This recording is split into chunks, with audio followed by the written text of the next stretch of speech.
윤소아 의원 신문하십시오. 네, 정의당의 윤소아입니다. 정기양정이 네, 박근혜 대통령 피부과 자문이시죠? 네 그렇습니다. 네. 2013년 11월부터 4월까지 YJ콥스 메디칼의 성형용실 임상시험에 임상시험 책임자로 참가하셨죠? 네 그렇습니다. YJ콥스가 유일하게 임상시험을 거쳐서 판매한 제품이 바로 정기양 증인이 임상시험에 참여한 제품입니다. 네 그렇습니다. 아니, 증인처럼 알려진 교수가 아무리 실적도 없고 이름도 없는 업체의 임상시험에 참여한다? 저는 납득이 잘 가지 않는데 이상하지 않아요? 그렇죠? 제가- 임상시험에 어떻게 참여하게 됐습니까? 김영재 원장을 저희 병원에 계시는 김영재 원장의 주치의를 통해서 소개를 받았습니다. 누가 참여해달라고 했어요? 아니요, 참여해달라고 그런 게 네네. 아니고 먼저 소개를 하면서 이분이 이런 시를 만든 게 있는데 한번 네가 좀 봐달라 그래서 네, 제가 좋습니다. 만났습니다. 네. 만나서 네, 알겠습니다. 김영재 의원에서는 최보정이라는 이름이 등장한 거 2013년 10월 15일입니다. 그리고 YJ콥스가 임상시험을 신청한 것은요. 20여일 뒤인 11월 6일이에요. 아니 만약에 이 최보정이 최순실이고 김영재 의원 측의 주장과 같이 이때가 초진이라면 최순실이 10월 15일 처음 진료받고 바로 김영재 의원 밀어줘야겠다 하고 결심합니까? 이거 말이 안 되잖아요. 김영재 증인 2013년 10월 15일 이전에 최순실이 김영재 의원 왔어요 안 왔어요? 왔습니다. 왔죠? 그러면 그때 10월 15일 이전에 박근혜 대통령이 김영재 의원에 왔어요 안 왔어요? 박근혜 대통령은 안 왔습니다. 안 왔어요? 네. 네. 김상만 증인 2013년 9월에 대통령 혈액 받아서 검사했죠? 네. 검사한 양이 얼마예요?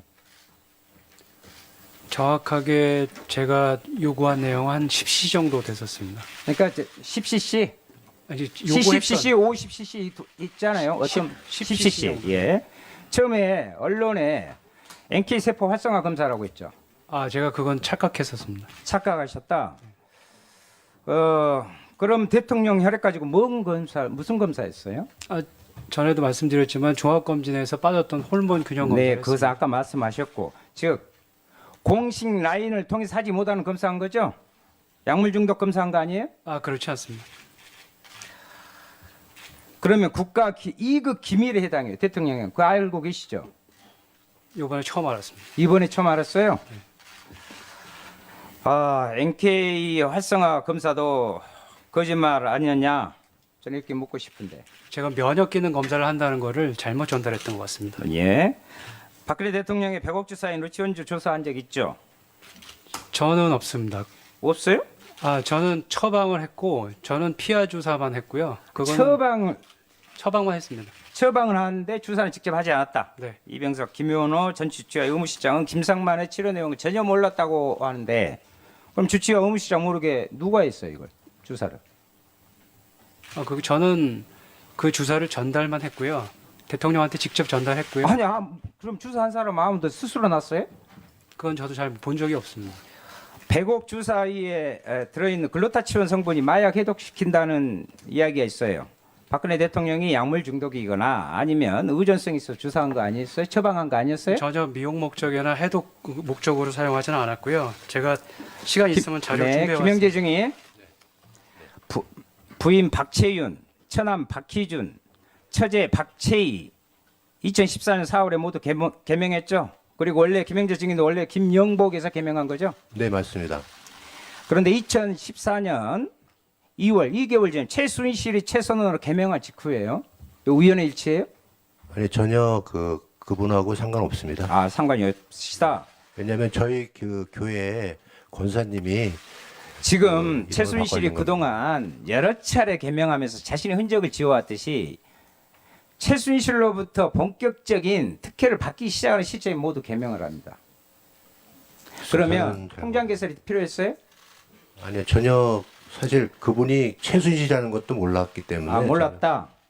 무언가를 감추고 흔적을 지우면서 각종 특혜를 받았습니다. 그 이유가 권 의원은 박근혜 대통령이 처음 김영재 의원 순천향 병원을 최순실과 함께 다니면서 각종 약물에 의존해 왔고 이를 김영재, 김상만 등이 알았기 때문이라고 생각합니다. 여기에 2014년 4월 16일 세월호 참사의 진실에 단초가 있다고 이렇게 생각합니다.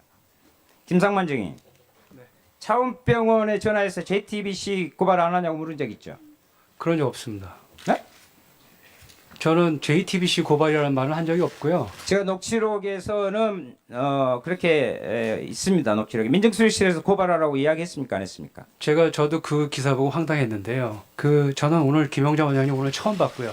아, 처음 보셨고 네. 그다음에 그래서 김영재 원장님 편 들고 뭐 이런 말을 전 이해할 수가 없고요. 그러면 최순실이 10월 30일 독일에서 귀국하기 전에 차움에 전화해서 최순실 공환자를 진단서 끊어주라고 한 적이 없다 이 말이에요? 아 그거는 그 최순실 비서로부터 전화를 받았는데요. 최순실 비서가 누구였어요 그때? 그 안시성을 가진 여자인데요. 안시성의 여성이다. 네. 왜 끊어주라고 그랬어요? 그때는 저는 끊어주라고 부탁하는 거 없고 그쪽에서 최순실이 이제 그 독일에 있는데 변호사가 그러이러한 부탁을 하는데 변호사가 네네 됐습니다. 그런데 최순실은 공황장애라고 지금 주장하고 있는데 지난 11월 1일 긴급 체포된 뒤로 지금까지 공황장애 약을 한 달 가까이 먹지도 않고 있어요. 왜 거짓말로 공황장애 그 진단서 공황장애라고 끊으라고 얘기한 적 한 아니 번도 없습니다. 의사시잖아요. 네, 저는 공황장애를 진단한 적 아까 없습니다. 끊으라고 전화 받고 했다고. 공황장애로 부탁해. 진단서를 끊어줄 수 있느냐고 그쪽에서 얘기를 했던 거죠. 최순실의 입국 시점은 알려지지도 않았어. 온 국민이 관심이 집중돼 있어요. 그건 아실 거 아니에요. 그런데 지금 최순실 입국 전날 공황장애 진단서를 지금 애둘러 표현하시는데 요구합니다. 그냥 알기만 한 사이인데 진단서를 발급해 달라고 해요? 이게 말이 됩니까 지금? 진단서를 발급해 줄 수 있는지 알아봐 달라고 했습니다. 예, 윤소아 의원님 수고하셨습니다.